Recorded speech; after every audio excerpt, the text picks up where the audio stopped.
Now, I used to always look for a book to read at the beach during the summer. I'm not sure I'm going to make it to the beach, but I got my book. It's called Parades of Shades, and it is written by a local author. She's here today to talk about her book. Jewel Hopson, welcome to the show. Thank you. Thanks for having me here. This is your second book. And tell me where the idea for Parade of Shades came from. Well, because I can think of some things, but I want you to answer that question. I grew up around my mother's family. We lived in the same neighborhood. We had people in our family from the very lightest to the very darkest. So I was totally unaware of colorism, which we used to call color struck. Right. And what happened was, by the time I got to be a teenager and beyond, I was experiencing more and more negative feedback about the color of my skin, whether it was not dark enough or not light enough. And I noticed that other people were going through the same thing, but I didn't really understand it until I read Toni Morrison's The Bluest Eye. The Bluest Eyes, and then I said, I get it, I understand. And from then I noticed there were other books with telling one side or the other. Either it's somebody like a biracial people who are experiencing colorism, or people who aren't as racially mixed as other people.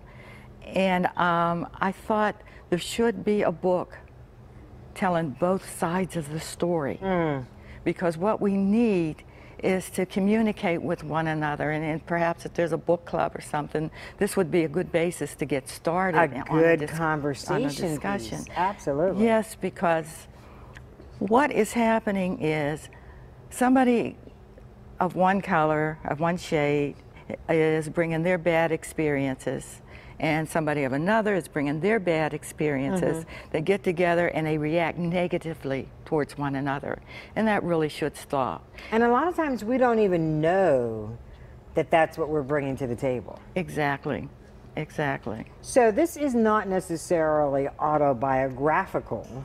No, it's not. But it does have, it is a reflection of your experiences.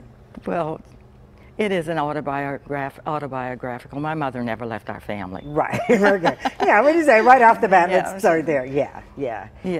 But in terms of some of the experiences, you're able to draw from your experience for what the title character in the book experiences. And I wanted to also bring to light how an adult can have a positive on young people, because what I have is the main character has a mentor for a brief period of time from Big Brothers and Big Sisters of Pittsburgh.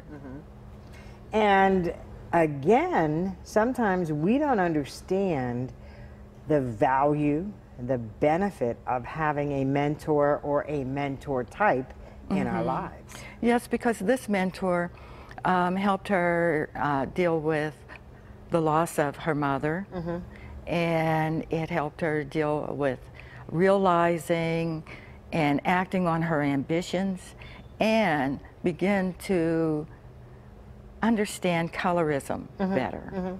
So I feel like in looking at the kind of twists and turns the book takes, it seems to me twofold. It can be motivational in a lot of ways because it does teach that you can overcome a lot of obstacles, even those obstacles that you didn't create, which is motivational for young people, but I think it also is effective for older readers as well, because they lived through a lot of that colorism.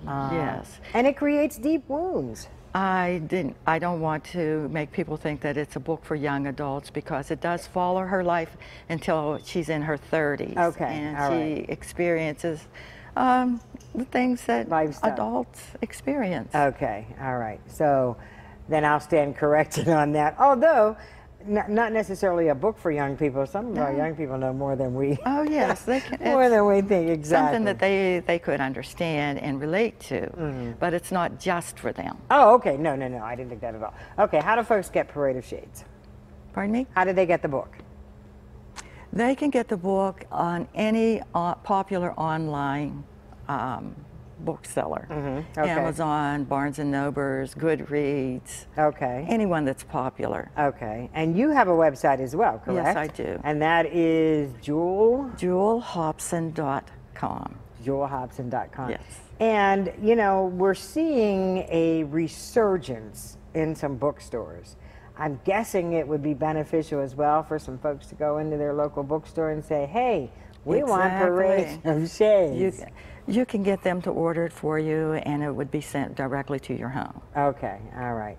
So now you're working on another book already? Yes, I am. And it's already been optioned by Propertius Press. And it is really, it's a sequel with a twist. It's not about Karen, the main character in this book. It's about her mentor. She has a very exotic mentor. And The Boys and Girls Club mentor? yes. Oh, Yes. okay. Oh, interesting. So let me ask you one final question, because a lot of times when we talk about plays on this show, I ask people, what is the after dinner conversation? What are we going to talk about? When we get to the last page and we're with a group of friends, what are we going to talk about? Forgiveness. Which is a huge thing. Yes, yes. I don't think you can be happy unless you're able to forgive. Perfect. Tell us again. So all the obvious websites, Amazon.com, all of those places, and of course they can get more information about you and the book at JewelHopson.com. JewelHopson.com. You can even go to my publisher, Propertius Press, and get it from them. Perfect. So it's everywhere, so there's no excuse. No, there's no excuse. Ask the bookseller, your local bookseller. They'll get it for you. Thanks so much, and you'll come back and tell us about the next one as soon as that's I ready. hope so.